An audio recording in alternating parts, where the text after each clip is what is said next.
नमस्कार, आपल्या सर्वांचं स्वागत आहे सुजाता डायरीमध्ये. तर आता सकाळचा नाश्ता झालता आणि थोडीशी भांडी पडलेली ती पण आवरून झाली होती. आज दुपारचं जेवण फक्त आमच्या दोघांसाठीच बनवायचं होतं. त्याच्यासाठी ठरवलं की आज मी बनवणार होती बेसन आणि भाकरी. बेसन बनवण्यासाठी हिरवी मिरची, कोथिंबीर आणि लसूण आहे ते मिक्सरमध्ये बारीक करून घेतला. अर्धी वाटी मी बेसन घेतलेलं होतं.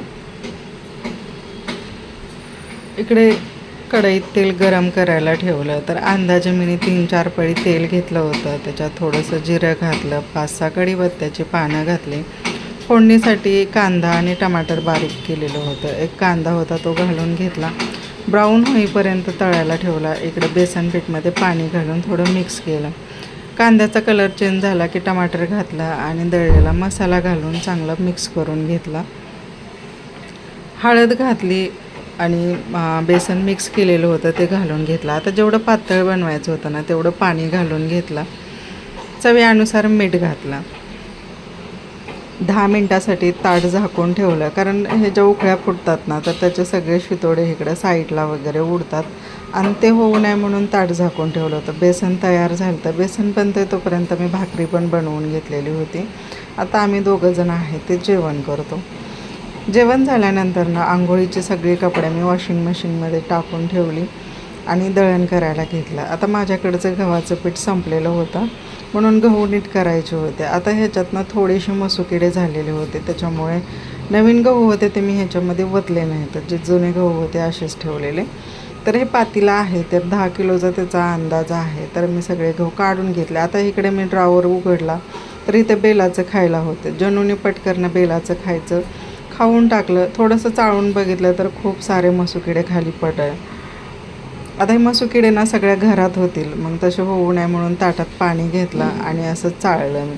तर खूप मसुकिडे पीठ आहे ते असं घरात उडतं आणि पाणी घेतल्यामुळं ना ते जिथल्या तिथंच आहे ते बसून राहतं. मी इथे बसले की कबूतर पण इकडे गॅलरीत आलेलं होतं. आता मी बसली तर मी तर काय उठलेली नाही, पण जनूची माझे ना धावपळ चालू झालेली आहे. कबूतर इकडे किचनमध्ये आलं की किचनमध्ये येते, बेडरूममध्ये गेला की बेडरूममध्ये जाते. आणि कबूतर बी आहे ना तिची अशीच मजाक करत असतो. तो इकडून तिकडे तिकडून इकडे करत असतो. आता त्यांना काहीतरी खायला टाकायचं असतं. आता मी गहू नीट करत होती म्हटल्यावर पण थोडंसं तरी मी गहू त्यांना टाकणारच, पण ह्या जनूमुळे ना टाकता येत नाही, कारण ते खात पण नाहीत आणि पाऊस पडतोय तर मग ते वाहून खाली जाणार पत्र्यावरनं. बेला आमची तिकडेच गॅलरीत बसलेली आहे, कबुतरावर लक्ष ठेवलेलं आहे. बेला मात्र खूप छान अशी शिकार करते आणि जनू आहे आता तिला खूप कंटाळा आला आहे. कबूतर एका जागेवर तिकडे बेडरूममध्ये पत्र्यावर बसलेला असन, त्याच्यामुळे बेला काय आता इकडे आलेली नाही आहे. थोड्या वेळ जनूनी वाट बघितली, तिच्या काय मनात आलं ती उठून निघून गेली आणि तिचं जे आहे ना ती खेळणं आणायला गेलेली होती. इकडे माझं दळण आहे ते पूर्णपणे साफ झालं. आता ही खेळणं घेऊन आली आणि तिला आता माझ्या मांडीवर मुंडकं ठेवून झोपायचं होतं. ह्या खेळण्यामध्ये ना एक पिपाणी होती आणि तिचा आवाज ऐकून ना जनू खूप ॲग्रेसिव्ह होत होती. ती ना ती खेळणं लपवून ठेवत होती आणि आमच्या संगती पण ना ती खूप ॲग्रेसिव्ह राहत होती. त्याच्यामुळे आम्ही तर नंतर ना ह्या खेळण्यातली पिपाणी काढून ठेवली आणि जनू शांत झाली. नंतर ना त्या खेळण्यासाठी ती खूप खेळायला लागली. आता दुपारची पण ना माझी सगळी कामं आवरलेलीच होती आणि आता स्वयंपाक वगैरे काय बनवायचं नव्हतं. मुलं घरीच होती तसे सगळेजण झोपलेले होते. सकाळी नाश्ता वगैरे करूनच सगळे झोपले होते. आता जेव्हा ते उठतील त्या टायमिंगला त्यांना जे खायचे ते खातील. आता घरी असल्यावर मॅगी, कुठं ब्रेड, काय नाही काय वरचंच त्यांचं खाणं चालू असतं. त्याच्यामुळे दुपारच्या जेवणामध्ये मला स्वयंपाक काय बनवायचा नव्हता, म्हणून सगळी कामं आवरून घेतली. इकडे शेगडी वगैरे स्वच्छ करायला घेतली. आता मला ना भांडी घासायची होती. आयुष्य जगत जगत ना खूप साऱ्या गोष्टींचा अनुभव येतो आणि समाजामध्ये जगण्यासाठी ना काही गोष्टींची गरज असते हे देखील आपल्याला वेळेनुसार समजतं.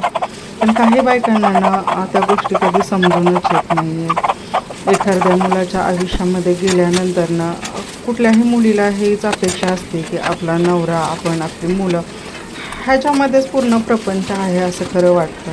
पण खरं तसं नसतं. ज्यावेळी आपण ना मुली आपलं सासर सोडून स्वतः राहायला लागतात आणि काही मुली असतात त्या बरोबर हे असतात, त्या एका ठाम निर्णयाने किंवा त्यांच्याबरोबर खरंच चुकीचं काय होतं त्या उद्देशाने देखील ते बाजूला जातात. आणि हे फक्त त्याच नाही तर आजूबाजूला असणारी लोक, आपले नातेवाईक वगैरे सगळ्यांना माहिती असते की कोणाच्या घरामध्ये काय चाललेलं आहे, आणि तेही आपणच सांगत असतो.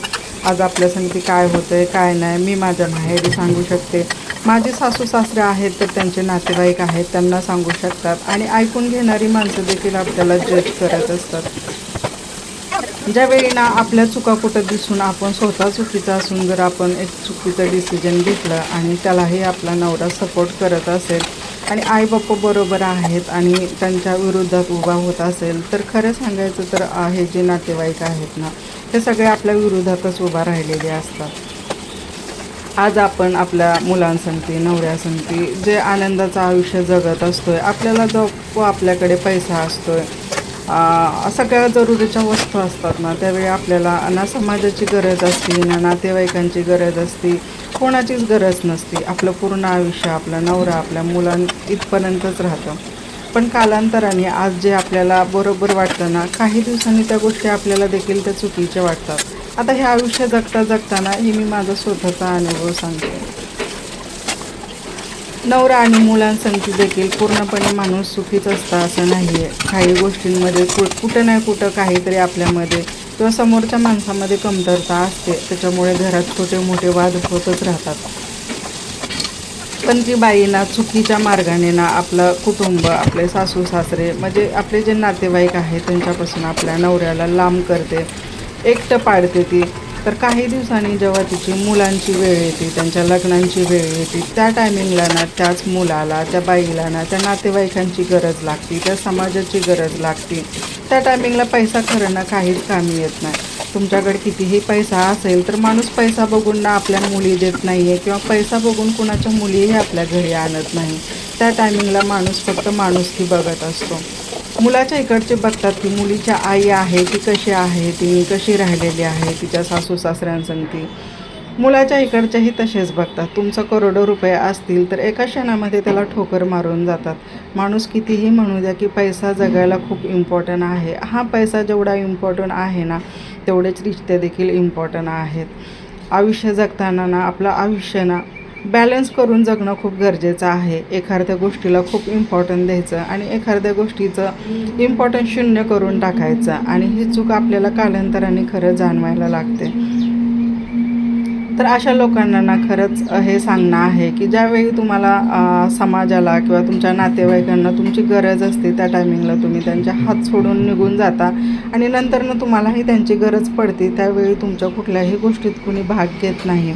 कारण लोकांचं हेच म्हणणं असतं की नाही आपण त्यांना ओळखत नाही, त्यांचे स्वभाव असे, त्यांचं असं तसं, म्हणजे जे काय गोष्टी आपल्याबद्दल त्यांना माहिती असतात ना त्याच धरून लोक बोलत असतात, आणि आपल्या मुलांच्या ह्यांच्या मध्यस्थी कधी पडत नाही आहेत. आपल्याला ना समाजामध्ये मुलांना द्यायचं असतं, समाजामधल्या सुना करायच्या असतात, नातेवाईकांमधल्या करायच्या असतात, पण ज्यावेळी आपण स्वतः आपल्याला राहायची वेळ येते ना, आपण ते करत नाही. आपण सगळं सोडून फक्त एकटं आयुष्य जगायला तयार असतो. पण अशा घरात ना त्या मुलांचं आयुष्य बर्बाद करण्याला ना सगळ्यात मोठं ना ती बाई आणि त्यांचे वडील हे दोघंही जिम्मेदार असतात. कारण ते त्यांचे आयुष्य आहे बॅलन्स करत नाही आहेत. आज ज्या गोष्टी तुम्हाला बरोबर वाटतात, उद्या त्याच गोष्टी तुम्हाला चुकीच्या वाटणार आहेत. बरं आता जाऊ दे, आता माझं झालं हे संध्याकाळचं रुटीन चालू. संध्याकाळी मी बनवलं होतं डाळ भात. आता मुलं घरी होती आणि सगळ्यांना सर्दी वगैरे झालेली आहे, तर दुसरं काय खायची अशी काही इच्छाच नव्हती. एकदम साधं सिंपल मी डाळ भात बनवलं होतं, आणि तोंडाला चव येण्यासाठी ना ठेसा बनवायचा होता. आता दुपारचं होतं तर बेसन शिल्लकच होतं, आणि दिवसभर होते कपडे माझे सुकलेले नव्हते.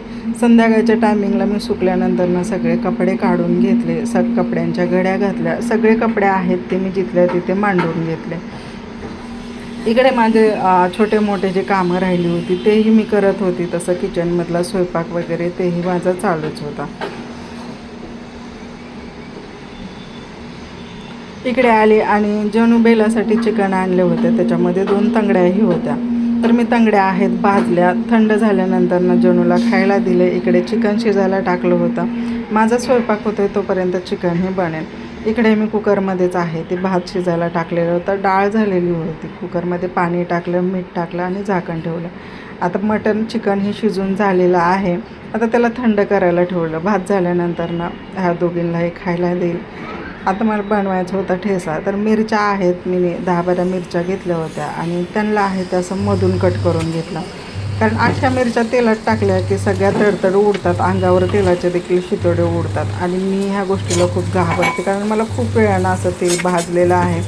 आपलं थोडंसं दुर्लक्ष झालं की तेलाचे असे चटके बसलेले आहेत. मग त्याच्यामुळे मी मिरच्या कट करून घेतल्या. तेलात ह्या मिरच्या चांगल्या खरपूस अशा भाजून घेतल्या. आता तोंडाला चव नसल्याने ना हे ठेच्यामुळं नक्कीच तोंडाला चव येईल. कमीत कमी तिखटपणा तरी नक्की जाणवेल. आणि लसूण जी कांद्याची टेस्ट आहे ती आपल्याला आवडते सगळ्यांना. तर त्याच्यामुळे मग मी तोंडी लावायला हा ठेचाच बनवलेला होता. मिरच्या चांगल्या भाजून घेतल्या. तोपर्यंत एक कांदा आहे तो कट करून घेतलेला होता.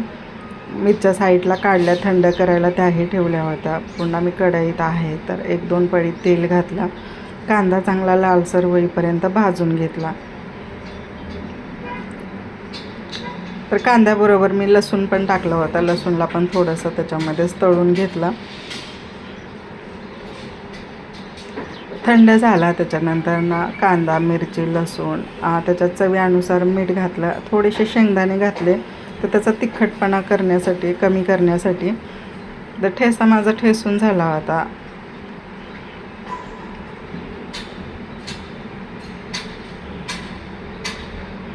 तर आत्ता घेतले होते मी पापड तळायला. आता हे पापड होते ते विकतचे आणलेले होते. घरी इकडे मी कधी काय बनवत नाही आहे. कारण इकडे जागा वगैरे पण नाही आहे आणि त्याच्यात आमच्याकडे जनोबेला हे पण आहेत. तर त्यांचे केस वगैरे उडतात. आता मला गावावरून कधी माझी आई, कधी बहीण त्या हे पापड वगैरे देत असतात.